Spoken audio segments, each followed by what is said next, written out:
The views, comments, and opinions of the following program do not necessarily reflect those of Morris Media Studios, MorrisMediaLive.com, or its affiliates. Listener discretion is advised.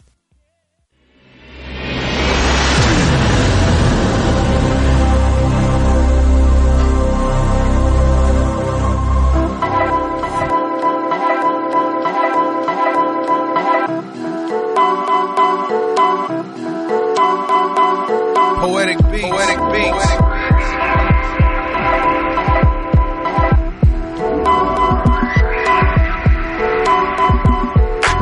When you see me, you can see it. California, California.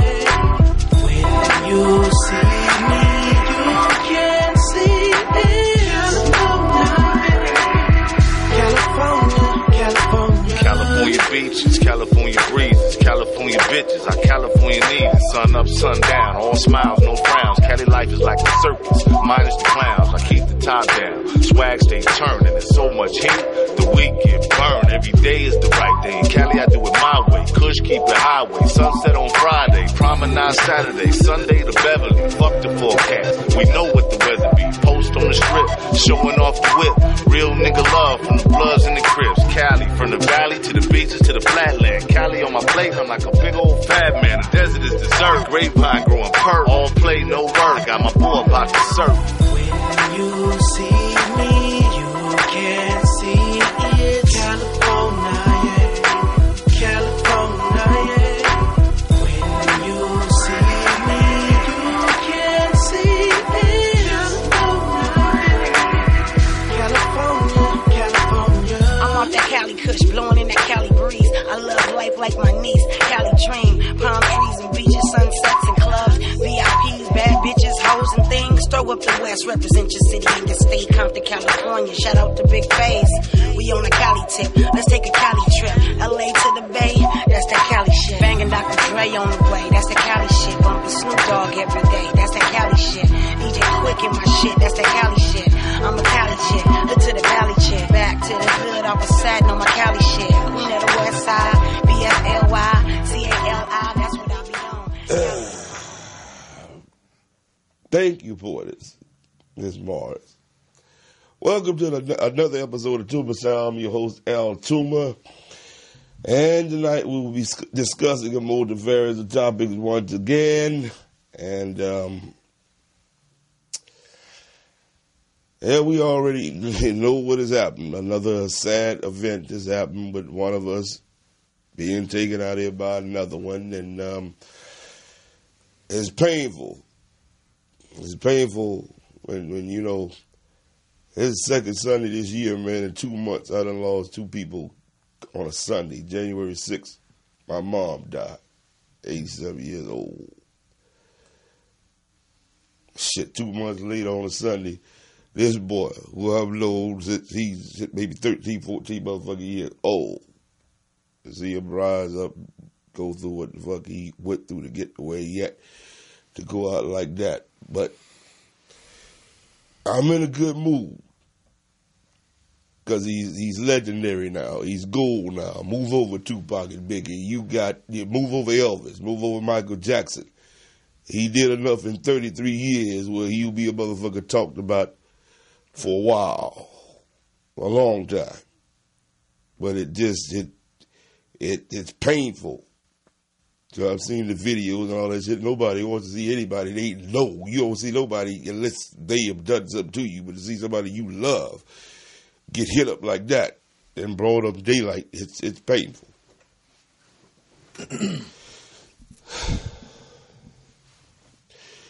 So let me introduce my guest. And we're going to talk about a gang of things, more than that.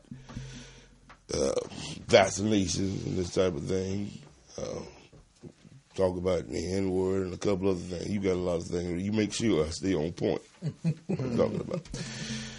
Well, let me introduce my guest, because we've been a very distinguished guest of characters. I'm going to start here with Sister Johnson, Miss Dion Johnson, who I just You know, he's the one trying to get me to go to church. I like to go to church, sister, but you know, you got to have some pretty women in there. Look at me. I don't just go to church to hear the word. I go to kiss downtrodden sisters and help rise them up. So please have some decent looking sisters at the church if you want me to come. Let the church say amen. Amen. Church. How you doing, sister? Say amen. Amen. I'm doing pretty good. I'm feeling... You're looking good, too. Oh, I like that shirt. I try to look a little fly, do what I can do. You know, it's hard around all these brothers out here, you know. I just try to, you look good. Try to shine. I hope I look good inside, because my mama used to say, if you're ugly inside, you're ugly outside. So let's hope the inside is shining. Well, you sitting up here looking like Isaiah Thomas, paternal twin. Thomas. Oh, my God. But I'm happy to be sitting next to some wonderful brothers. That always makes me feel good. And yes, you are. Next to us, we have my man Lionel Dalton back down here, looking like he just got out of jail. That's how I look. That's how I look. I know you filming for a role, nigga, with the beard and shit. It's like you ain't even trying to trim it up and shit, man. So it was worse than this, man. like you trying to grow a Paul Bunyan or something up in this Tell them motherfucker. you living your best life. Living my best life. You ain't. Then sitting there with the 76ers warm up on. That's right. Probably got that from Maurice Cheeks. Nah. Did he sign that mug? That's all I want to know. Did he? That's what nah, I'm doing good, man. I'm doing good. I bro. know, man. Good, keep brother. on doing what you're doing, bro. Yeah, I'm shooting a movie actually right now, so that's why I'm looking. Yeah, I know. But they said you gotta be a straight killer. I'm looking like Book of Eli right now, man. Denzel, I feel good. Oh man, they got you growing. If they got you growing all that, they got you playing some ruthless ass nigga. You gonna be. But I like those roles. You know, so that's the funny. I like the villain role better too. About Hollywood, right? A lot of folks don't know that I could play a gangster like that. That's love gangster roles. Well, nigga, could you play a doctor? I can do that too. Could you be Joe Clark? Could you be a principal? But what I'm saying is, you seen my movie Money, Power, Respect. I saw that. You never would expect that from me. Yes, I would, Lionel. There's no way, man. I could see any black man goddamn playing a gangster role, just like I could see any goddamn white boy putting on a cowboy hat and being a cowboy.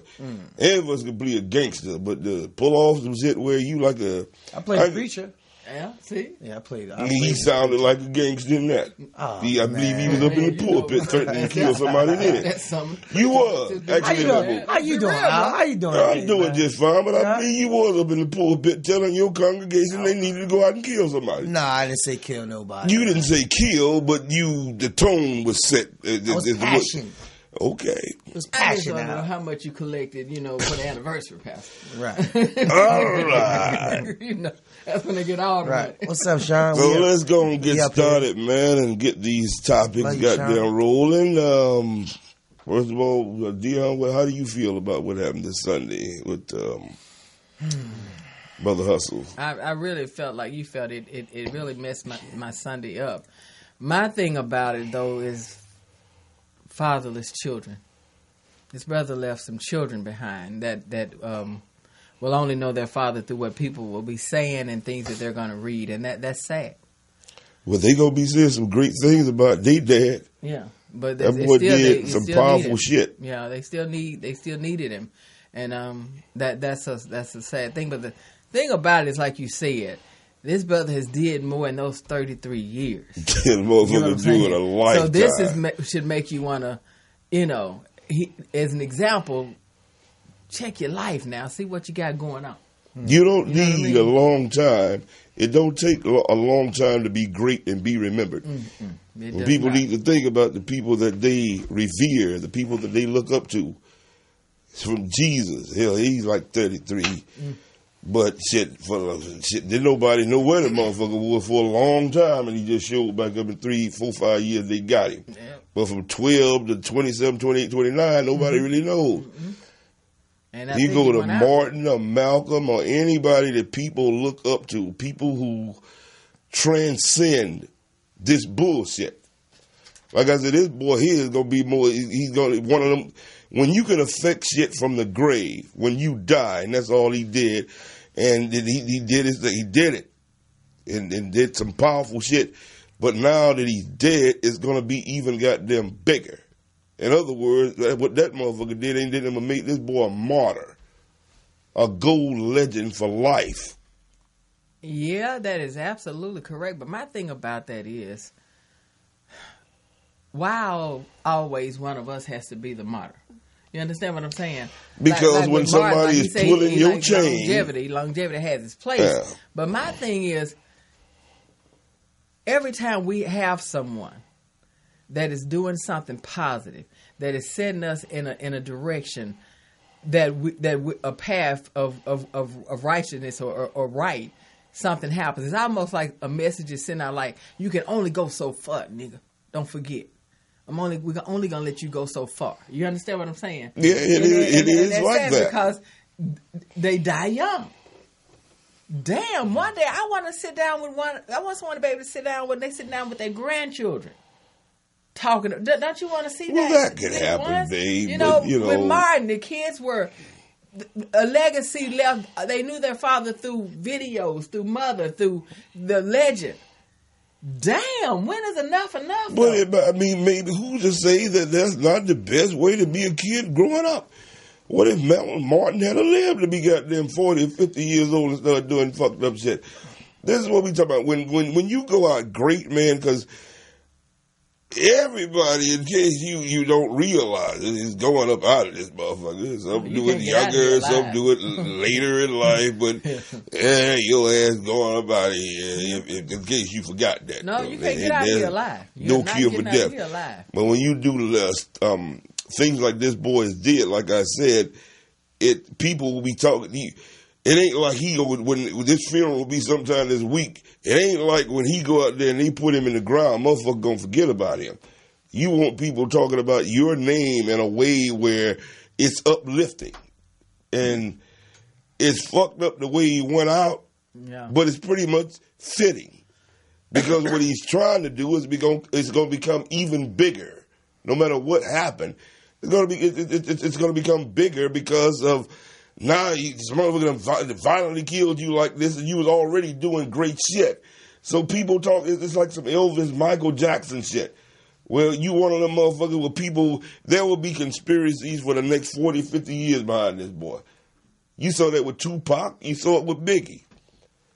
Now there he is, right there with him. And it might not be a bad thing. If you could do more in death when you go about here, I'll go out at 33. I done did my part. Follow my lead, motherfucker. And I'll see you when you get here. What do you think about that, Lonnie? Yeah, Lonnie, what do you think? I think it's sad on both parts, man. It's just sad, like the brother, he did a lot for the community, man. And like I met him one time when I first moved out here. It's funny, it's crazy how I met him. I met him with my boy named Freeway from Philly, a rapper. And when I first moved to LA, Freeway, he had a show in LA. He had a show out here, and he said, "Yo, you in town? I'm coming to do a show at the Key Club in Hollywood." And when we get there, this was before Nipsey Hussle was like Nipsey Hussle. He was Nipsey Hussle in LA, but he wasn't like Nipsey Hussle worldwide at the time. And my boy Freeway, he was like known worldwide, and it was so dope that Freeway was like, "Yo, Nipsey, I want you to come and open up the show for me." Okay. So that's how I met Nipsey. And when I met him, he had like all his boys there. And this was like my first time ever like being close to Crips. And there was like 20 of these guys. It was crazy. I'm like, man, are they all going on stage? So, but when I met him, it was like, he wasn't arrogant. The dude was humble. And he gave me his number. He's like, "Yo, man, I know Free said you live out here now. Here got my number, man. You ever need anything, whatever." It was like, that's the guy I know. I met that day. So it's just sad, man, that the community lost a real genuine guy, man. And I feel sorry for his kids, his girl. I did a TV show with her, and it's just sad, man. It's sad. The community lost a really dope person, man. So I hope people can just like we just gotta like really learn. We gotta stop killing each other, man. We gotta stop, and it comes from like arguments, and we just gotta stop. Whatever trigger us to be like, you know what, I'm about to go kill this nigga. Like, we gotta stop. Come on, bro. It ain't that hard. We got to. But the thing about it is, that conscious. You should be able to be a multi-millionaire and still be in your community every day helping others. So now what's going to happen is I feel like you're going to see people that make it out the hood and not going to want to go back. They've been doing that. Yeah, but they've been doing it. But this brother here wasn't that. This brother was like, I got it, I made it, and I'm going to show y'all that y'all can do it too. Yeah. So he was. There's a whole lot of rich motherfucking niggas that might have been thought about coming. Well, maybe I should go back around my now. People. And he see his shit. Right. Which goes back to my point. I mean, everybody's entitled to their opinion. My opinion is going to stand strong. What's that? Again, this shit here sets a precedence to us. Like, it sets a standard to us. Like, okay, fuck that man. You know what I mean? This money now really gonna change my life. My area code, you know what I mean? My zip code. I'm gonna get so far away. If I do anything, I'll mail that motherfucking check in. You know what I mean? And I'm just being real because, again, I get everything that you're saying, and I will agree to disagree. Again, I still say and stand firm on this. Absence. I would rather he was here, still doing the good things that he was doing, and I only can imagine. If he was just given 10 more years, what the brother could have accomplished. Who knows? Who knows? But I want to know. So I want some of us to want to what know. I'm saying is, man, and I'll go back to that, and you can respectfully agree all the fuck you want to respectfully disagree about. But it's like I said, man, realism is realism. If you can get in this world, goddamn it, and do some goddamn dynamic shit where people will be talking, and you go out of your 20s or 30s, that's cool.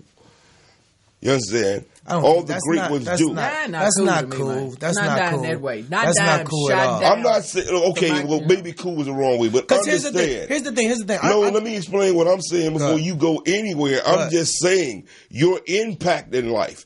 What impact that you make in that goddamn short period of time. Now, if you made an impact, then you might look at shit a little bit goddamn differently. You know what I'm saying? But if you just regular motherfucker impacting nobody's goddamn life, motherfucker, what difference does it make whether you go out there 20, 30, or 120? I'm going to tell you why the impact is not powerful. Because here's the thing. He started the impact, right? But now the cycle comes back around because now the brother's dead and his son don't have a father. So now the kid is another kid in the community that's going to be raised. Of course, he's going to have his brothers and sisters and his friends and family, but the kid don't have a father now. So man, as I know, it's going to be tough for him. It's just tough. As I know, it's always going to be tough. Or the lie that they tell you, Jesus Christ didn't have no goddamn father. I don't have nobody got that shit. All I'm saying, I ain't saying he was, but I'm just saying. I'm just saying. I say that to say this. I don't hear too many other goddamn communities other than my black communities always talk about a fatherless child. That shit happens in every goddamn community, but it's so many of us talk about, well, the dad needs to stay around and the mom and shit, they need to get together. What people need to do is make better decisions before they create a motherfucking life together. No, let's stop right there. But our people, I ain't stopping right there. No, listen. What I'm saying is... You gotta listen to what I'm saying. I hear exactly what you're saying. I get what you're saying, but when you say I gotta make better decisions, but what I'm saying is you have kids having kids. And what I'm saying is you got kids doing adult things and they're not mentally mature to understand what they're doing. So that's where mistakes come in. If I just said we're the only community talking about fathers not being around, what does that tell you? Well, let me tell you what I mean by that. We should have got a lot of psychological therapy after we was goddamn fucking separated, man. Slavery, right? Yes. Okay. A lot of psychological therapy. Bottom line is, man, motherfuckers don't put no goddamn price or no value on their seed or the person that you put a goddamn child in. That shit has to stop. You don't just randomly get together, man, and know you can bring another fucking human being here and you ain't even prepared for it. You know what I believe? I believe that. You know what I think need to be done? We need more structure to come from the White House to design better communities in the poverty neighborhoods. We need that to come from the White House? Because they dictating everything. They dictating the what's going on. They dictate the funding. They dictate the money. They dictate. You living in somebody else's house. So what I'm saying is, we need more laws and regulations to strengthen and better the poverty community, and it's hard for us to do that ourselves because we're trying to make it. But you're going back to what we were saying. This is part of what Nipsey was trying to do. Exactly. And again, but it's got to be bigger than him. Yeah, and you still have two separate subjects because Nipsey was a father who was present, who was taking care of his kids and in their lives, and was snatched away, right, with violence of somebody that he entrusted and trusted or knew, whether it was out of jealousy, anger, or whatever, he was murdered. Yeah. Right. But what I'm saying, I understand that. But what I'm saying is, we need something from the higher power that's controlling society to come up with better laws and regulations. You can't keep trusting the motherfuckers who've been fucking around. I'm not saying we trust them, but all I'm saying is this is what we need to better our community. Not putting cops in the ghettos that never been in the ghetto. And they scared already. And they scared already. Trigger happy. And they trigger happy. I'm just saying that we so fast to say we got to do it ourselves. We got to do it ourselves. But we need funding. Yeah. We need funding, man. We need help. Well, that's what they're trying to talk about with the goddamn... That takes us back to what's happening now. The reparations and all that type of bullshit. And they're going to decide that, man. We need the poverty ghetto communities. We need help, man. We need help because anytime we can just look at each other and we have an argument, I have an argument with you, and my main that was like, oh, I'll be back. I'm gonna kill you. I'm gonna kill you. I done made my mind up. Where'd that come from? For us to look at each other and be like, yo, I'm gonna kill you. Man, there's a darkness there that caused that. There has to be a darkness inside. Yeah, and you know what's so crazy? And here's the thing: it happened to Nipsey. But that happens every day, all around the world. Every day, we know that. So we gotta. We know of him. It's just sad how we can just go and get a gun and be like, "Yo." But man, well, let's go here with it. Now you going with the gun laws, right? Yeah, because you got to. It's just sad, man. You got to. It's sad, man. I was, and you know, here's the crazy thing. Growing up in Philly, I remember a guy. Older guy, he kept bullying. I ain't put his name on. He kept bullying me. He kept ever since I was like 12 years old. He kept picking on me. He kept picking on me. Then eventually, one of my friends gave me a gun. I had an old rusty 38. I thank God I didn't have the bullets to the gun, but I had the gun, and it gave me some kind of protection, right? Because I had it. This guy kept bullying me. I was like 16, 17 at the time. He like in his 20s. He kept messing with me. I said, I'll be back. I ran home and grabbed my gun. Okay. I thank God that I didn't have no bullets to it because I probably wouldn't be here today talking to y'all. See, that's a personal experience, and people have that. So when people are randomly talking about we need to stop the violence, man, for the most part, I don't know people who just viciously go out and be animals. You have to be put in a position to protect me and to protect mine. Yeah, that could make me harm a motherfucker, but I don't go out of my way to motherfucking do that. That's because there's a light in you. You know, and seriously, it was a thing that I was reading one day, and it wasn't real, but it was a theory of Einstein about God. And the professor was trying to be so greater than thou in the class, and he asked one guy, did he believe in God? And he said, yeah. He said, well, then how would a man be murdered? How could someone kill another person, take their life?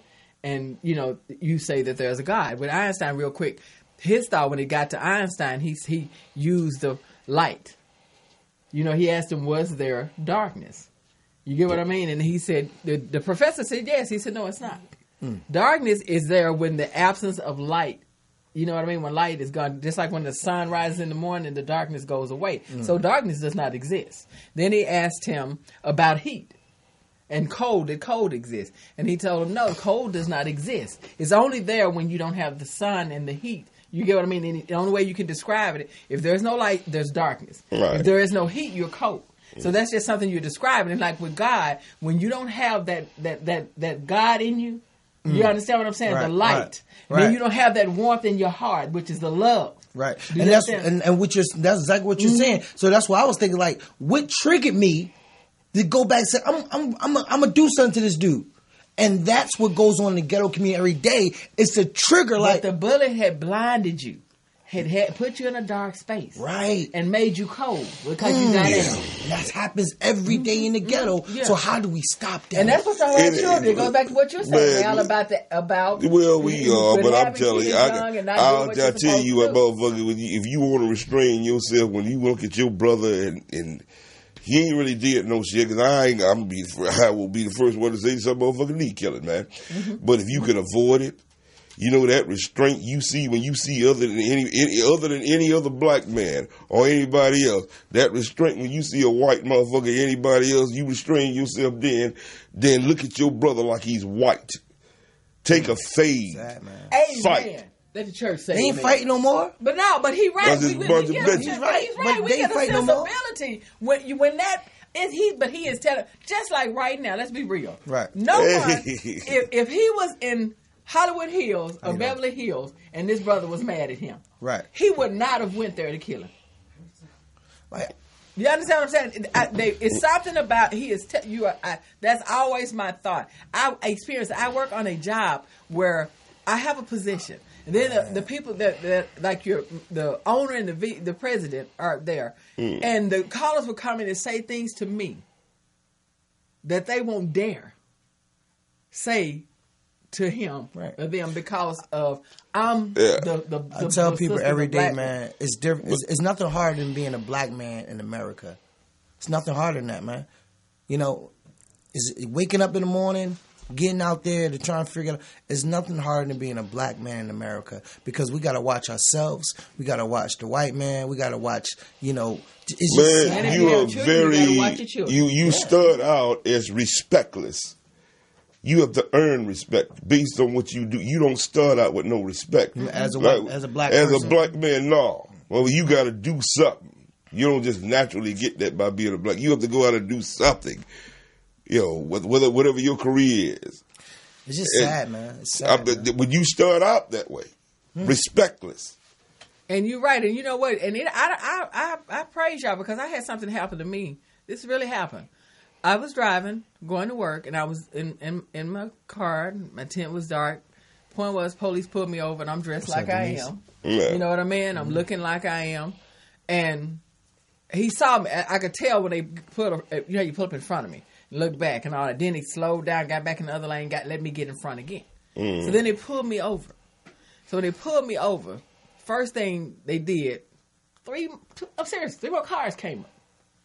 Luckily, I was about 2 minutes from my job, pulled up at Hilton on Century. Point was, 3 more cars come up.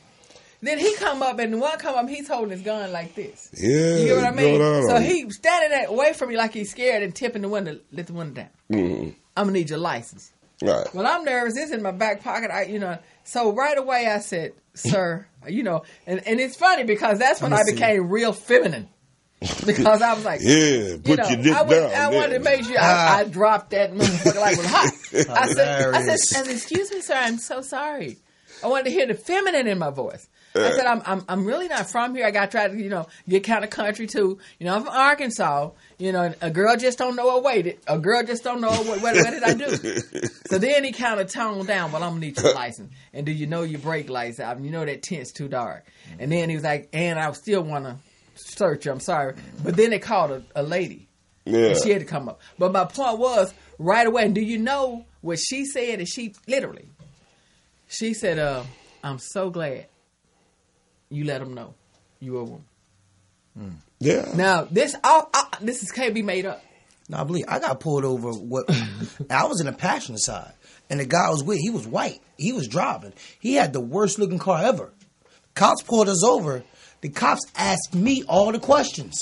Well, I didn't get it. Cops was like, "Let me get Lionel. You got your license, you got ID, you got any warrants? Are you on parole?" I said, "Nigga, I ain't never heard any of these things in my life." Why you I've had that. Because they knew you did something. Yeah. Crazy. But it's just being an African American man living in poverty, man. You gotta. I've been through a lot. Just seeing that, and I understand, Brother Al, you've been through a lot, man, and I'm actually numb. I'm numb. I've been numb to killing. Like, I've been numb to seeing that. Sad, yeah, because you see it so much. It's You like, mean?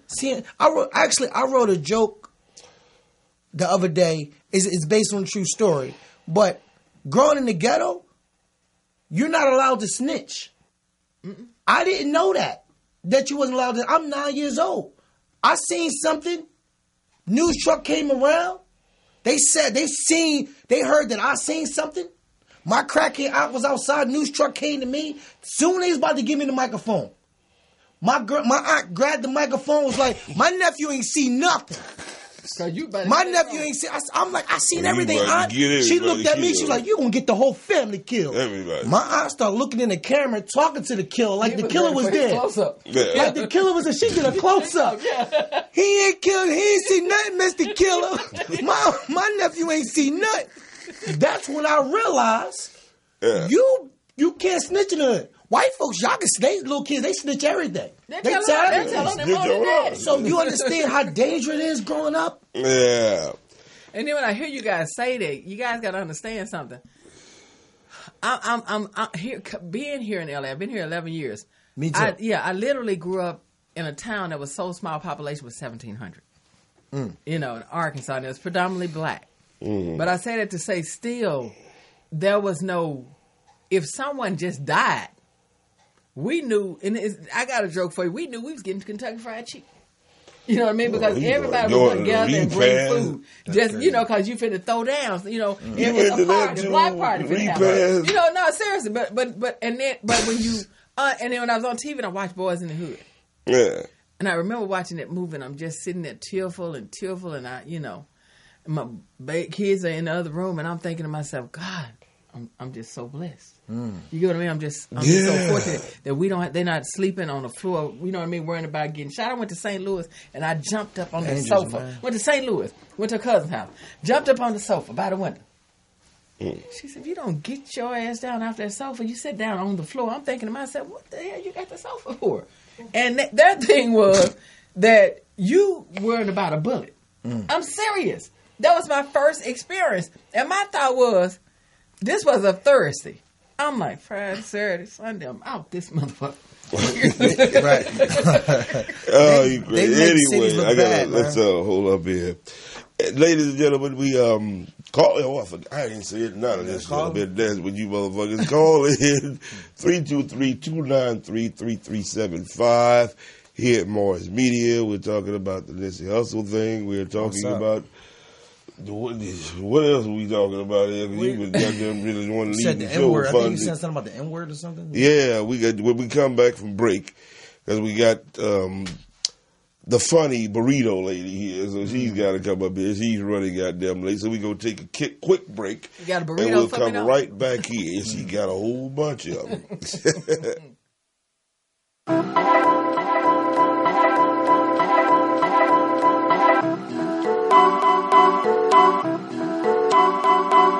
Poetic beats.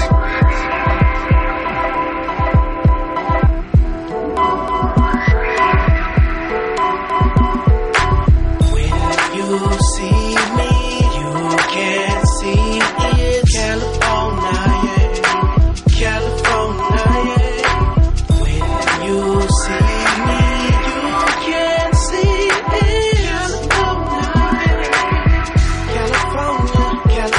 California beaches, California breezes, California bitches, our California needs. Sun up, sun down, all smiles, no frowns. Cali life is like a circus, minus the clowns. I keep the top down, swag stay turning. There's so much heat, the week get burned. Every day is the right day. In Cali, I do it my way. Kush keep the highway. Sunset on Friday, promenade Saturday, Sunday to Beverly. Fuck the forecast. We know what the weather be. Post on the strip, showing off the whip. Real nigga love from the Bloods and the Crips. Cali, from the valley to the beaches to the flatland. Cali on my plate, I'm like a big old fat man. The desert is dessert, grapevine growing perp. All play, no work. Got my boy about to surf. When you see me, you can see it. California. When you see me, you can see it. California. I'm off that Cali Kush, blowing in that Cali breeze. I love life like my niece, Cali dream. Palm trees and beaches, sunsets and clubs. West, represent your city and your state. Compton, California, shout out to Big Face. We on a Cali tip, let's take a Cali trip. LA to the Bay, that's that Cali shit. Banging Dr. Dre on the way, that's that Cali shit. Bumping Snoop Dogg every day, that's that Cali shit. DJ Quick in my shit, that's that Cali shit. I'm a Cali chick, hood to the valley chick. Back to the hood, I was satin on my Cali shit. Queen of the West Side, BFLY, CALI, that's what I be on. Cali is my home, and home is where the heart is. When you see me, you can't see it. California, yeah. California, yeah. When you see me, you can't see it. California, I be in the 6'4", honest folks, windows down, push smoke, West Coast. We got the best smoke, romance and with mango, and it don't take two to tango. Not with the sweet, sugar's just more for me. Oh yeah. Look, Kush lit riding up Wilmington 100 ENT, nigga ball like Wimbledon. So California had to pull the Impala out. Action baby mama favorite rapper, that she all about. Same nigga that these hoes can't get $1 out. Still bag a bad bitch when I'm out and about. California living fast and I'm loving it. Toss a few stacks for the fuck. What's up, D? What's up, D? And What's going we're on, homie? back here at Toomer's Give me a look. Town. How you doing, baby girl? Your host, L. Toomer, with my I'll guest, call you later. Dion Johnson. Huh? Yeah, I see it. It's you in the mouth for that. Nigga. I'm back coming back to you, and you on the phone. Just trying to get our views. That's all, bro. My fault. All right. I hope it works. Anyway. Portis was getting a little upset back there. You look good, angry girl. She's about to throw a burrito at him. You looking good back there with that little man. Back here with my host, the panelists today, Ms. Dion Johnson, Lionel Dalton, and we're joined by one of my funny comedian friends, the Pamela Pacheco, the burrito lady. Yes, hi everybody. Yeah, she just got here. She brought burritos down for everybody. Yes, she did. It smells Beef, great. pork, all that shit. But we were talking about the Nipsey Hussle thing earlier and discussed a few other things amongst us, but I see all of us is the same, you know. Yeah. So I'm sure you can relate to what we talking about here because you a sister, there's a brother, there's another sister. Yes. There's a little bit darker than you. Yeah, we have all different shades in our family. All different, and it's pretty hard being a Latina, Mexican American and Black, and, because everything's been run since the beginning of time with the British and all that, with all the money, and you were just trying to make it, and it's sad. Was really sad about the guy that just Nipsey, that got killed. That was just really sad. I didn't really know his music. My kids know the music and stuff, and I just was really sad because when somebody starts helping people become better humans and trying to spread love and, get their people working and doing stuff, it's like, then they're gone. Yeah. That happens with me too, with the selling the burritos and stuff. It's like they called the health department on me and so many things. I had to go to court and almost had to wear the ankle bracelet. Yeah. But yeah, you trying to start your own business. Yeah. Trying to better yourself. Yeah. Yeah. You can't make a penny over the limit, or that's it. But you have to keep going. Yeah, you have to keep going. And that's one thing that Nip and his brother did. Man, before they got that store over there, before everything popped, they be out there and got them Sidewalk Selling all their shit. Police come by and just take their motherfucking shit, and they come back the next day, and the police come back and take it again. And so it's like, man, what's wrong with you? We just brothers trying to make money around this motherfucker. Motherfucker, you got to do like everybody else. Go get you a bill and pay for rent and taxes like everybody else, and you can sell your shit. And he said he looked over at the store, and it's like, all right, that's what we got to do. But they started out, you can't give up on what you want to do. Like I said, they gonna fuck with you, but you can't. When they knock your head down, get back up and swing again. Oh yeah, just recently I got reported in for selling burritos, and it's a big old mess. I was like, oh my God, that's what I done my whole life because my kids needed some shoes. I'd go sell a batch of burritos instead of stealing and stuff. You're trying to make it honest money, trying to make a living. But I'm still going to keep going no matter and what. you doing the comedy thing too, and I'm doing comedy. So that's why I'm doing comedy because the burritos, the burritos ain't really working. Because then people are so territorial about their blocks, and I was like, oh my God, all the land's already taken up and everything. It's hard. It's hard to make it out here, but burritos, huh? Well, you got them smelling good in here. I'll tell you that they smell good.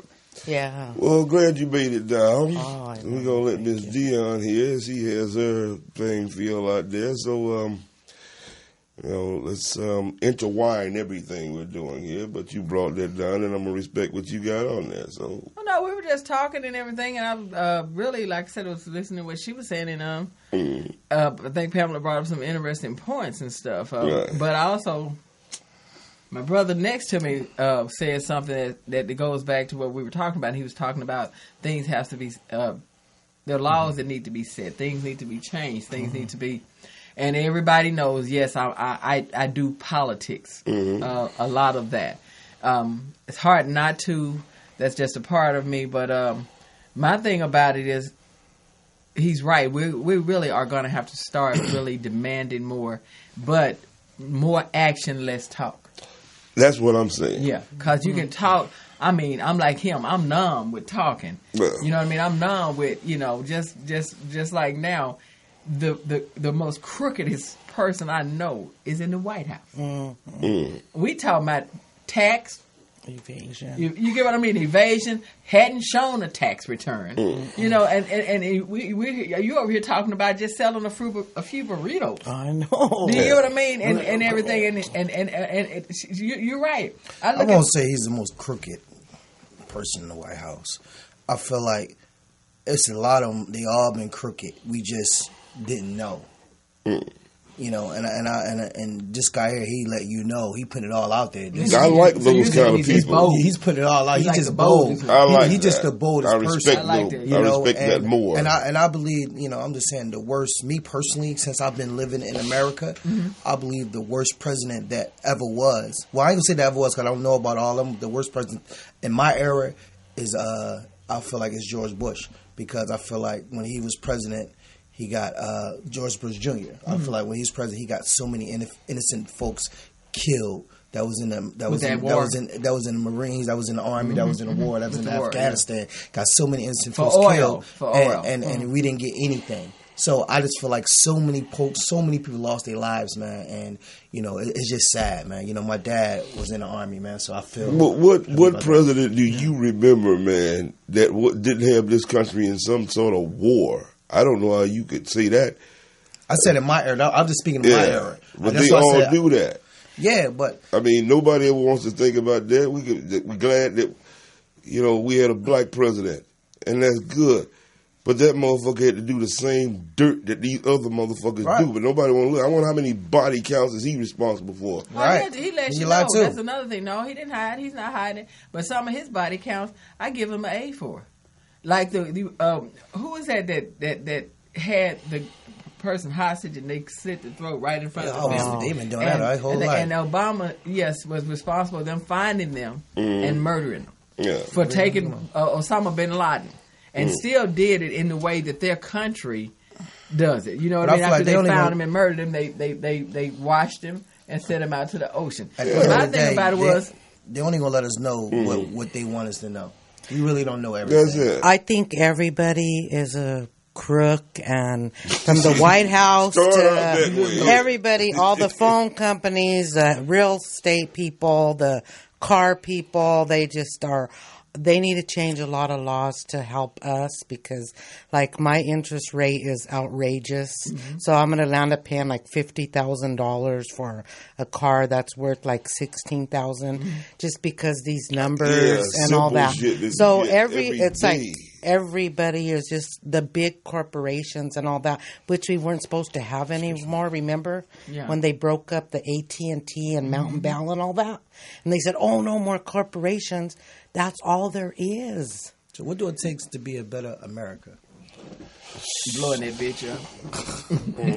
Changing the laws. Wait a minute. I saw like Paul Mooney. God Remember they asked damn. Paul Mooney about We're talking about when they that asked in him the about parking lot. racism. Blowing Remember it up. Paul Mooney? I'm gonna give him a shout. And they asked him about racism, and he said, "Well, it'll end when you kill everyone." I don't mean this, but that was his joke. He said it would end when you kill every white person. They said, "What if your mama was white? Bitch got to go." But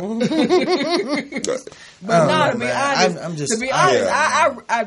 I said it.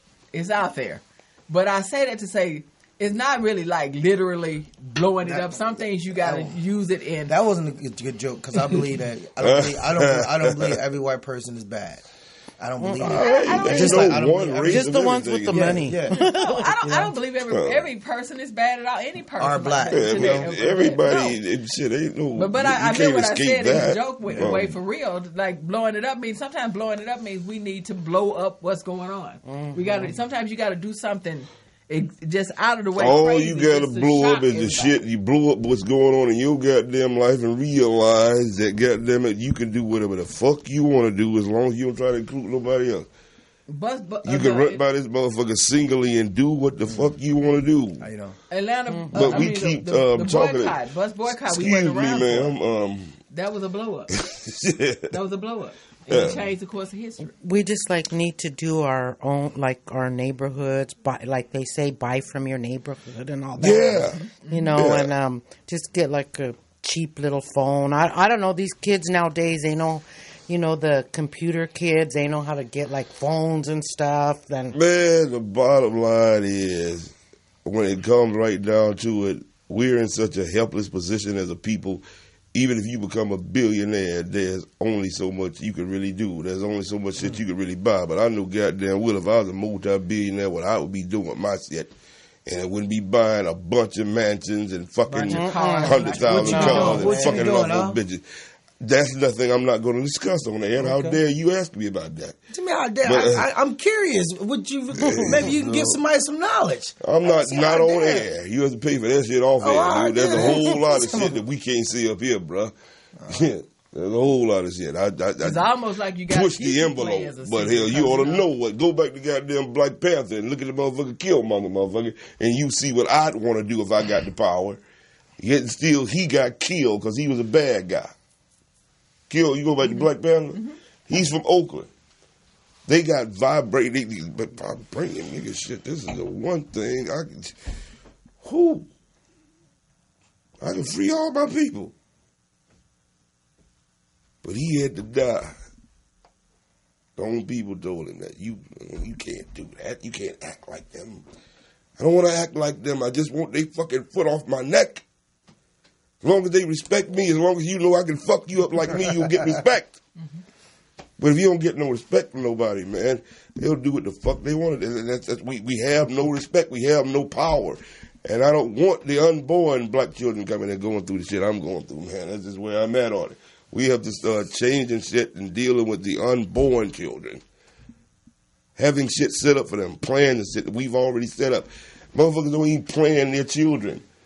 They don't plan what are we going to do with this child. So as a group of people, and we keep talking about let's get together and let's stop the violence, we have to get together. First of all, there's more goddamn people of color than anybody. You'll never get everybody up under the same umbrella. Only a certain faction. Mm-hmm. But us as niggas here, and going back to that word, this is why I want the word to goddamn remain, is because that's the only thing that really identifies the group of people. Hold on, I'm talking now. That's the only thing that really identifies us. Mm-hmm. We call it African American, now they want to call it ADOS. We'd have been Negro, we'd have been colored. We keep changing shit, but the only thing that goddamn fucking really everybody know you is a nigga. And whether you stop saying it or telling other people not to say it, that don't mean motherfuckers that goddamn fucking you really worried about, because most motherfucking black people, they want the word to be goddamn eradicated because of what white people think. And I'm tired of giving them motherfuckers that much goddamn power over how I feel about something. I don't think that word don't bother me. that word don't bother me. It don't have nothing to do with my life, man. I'm be honest. I thought my grandma came up with that word first. I didn't think. Well, I thought my grandma came up with it. White man ain't never called me a nigga. I never heard it. I never found out that it was something slavery. If you can say that. I thought my grandma came with it. Because I've never been called one by another white boy. I thought my grandma came out that word because she was like, nigga, if you don't get out this kitchen, nigga, if you ask me one more time, if you don't take it. So I was like, damn, grandma. So, and then once I went to school, I'm like, oh, that's something a white person do. That don't bother me. Words don't bother me. I mean, man. Right now to this day, it bothers you. That word don't bother me. It's not with us. But I guarantee you, a white boy call you that you gonna have a problem with. But you know what? I try not to put myself in a position. If he calls you a nappy-headed nigger, I bet you your blood go boil. Let me explain something to you. Because that's how they say it, nigger. But listen what I'm saying. Me personally, I try to put myself in a position for someone to even try to disrespect me in that way. Well, I'm just saying. They're doing it a lot because I had an open mic and people were starting to say the N-word and I was like, no. Nobody says the N-word, at my open mic. And I would say that at the beginning because that's to me is disrespectful. Okay. I wouldn't want anybody because. Okay, good deal. What's her name? Yeah, thanks, Billy. Sending the donation in on the super chat. Thanks for that, Vil pull it up. We appreciate that. I say to white folks that say what she said. She said that she got an open mic, and white folks, some white folks, comedians, say the word nigga. You know what? When it comes to comedy, I'm gonna say how you feel. This is what I say about the word because I've been in a couple clubs, like at Flappers, a comedy store, and I've seen a couple white guys not slip up and say niggas and they joke. You know what I say about that? I said, okay, cool. If you gonna say nigga at the comedy store or at Flappers, take your ass to the J Spot, take your ass to the comedy club, take your ass to Chocolate Sundays, and say it there. Now, if you do your routine there and you use that word nigga, kudos. I'm like, man, this boy got balls. But don't just say it at the comedy store. Don't just say it at the Ice House. That's where they better say it at, man. I get what you said. So therefore, they know what to say at. You said it. That's all I'm saying. I will give you.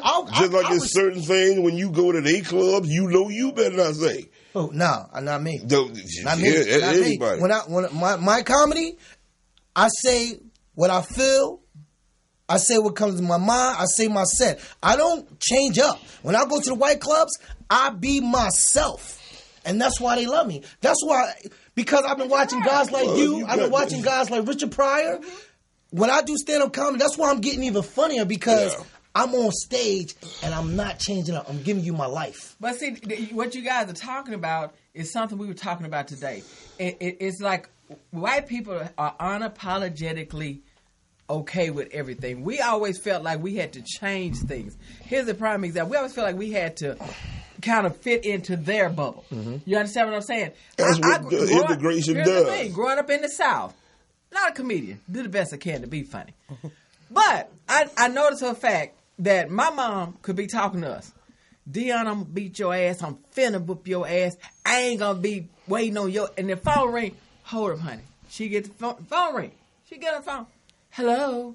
Oh, yes, this is I switch it over. How are you? Yeah. Oh, yes.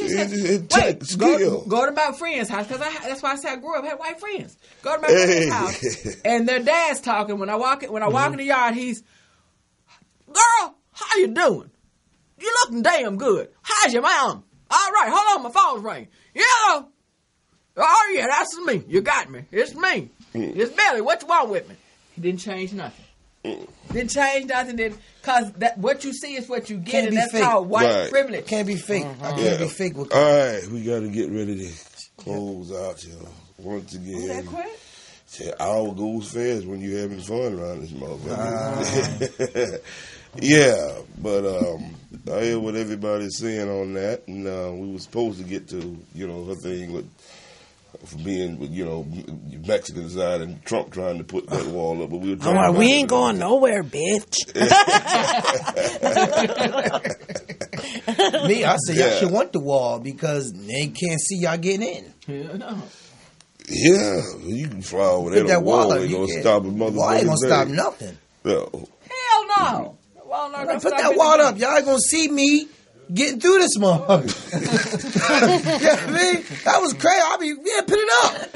Block y'all from seeing what we about to do. Because we going under this motherfucker. That's all I'm saying. I don't know what they thinking about it. I put it up. Because you ain't going to see me. We going to get through this. But what they realized is since you brought that up, and we really would make them up in the fucking head. If I was y'all, I would go up and start building that motherfucker myself. Just I strip know. them out. Well, they're stealing all the stuff. Did you hear? Stealing all the barbed wire and everything. And then all of a sudden he'll say, "We got to tear the wall down." America ain't spending They need to turn that down because they tore down the Berlin Wall. That wall, I just don't. I think it's a way. He just wants all the money to pay his workers, like the banks and all that, so they could keep that billion. He ran on that, and the people. I can't quit hitting you like that. I guess we close. I think he's trying to fill him a little bit. I'm with you. I'm like, what's going on? Well, I know it's time to wrap it up. She's a woman. I let y'all know she's still a woman. Anyway. Oh yeah. Think she trying to cross back over. What's going on? Well, she already told her she couldn't just be no goddamn. She trying to cross back over. But if I do I've already told you. I done did it.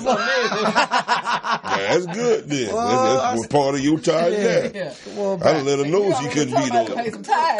You can't be no full-blooded lesbian. That's another conversation. I'll tell any goddamn woman out there before I wrap up, I don't give a fuck what you do, but bisexual bitch, you ain't gonna be no fool. Unless you a bitch look like me, ain't nobody wanna fuck you, but if you a bitch that's respectable looking, I don't give a fuck how much pussy you eat.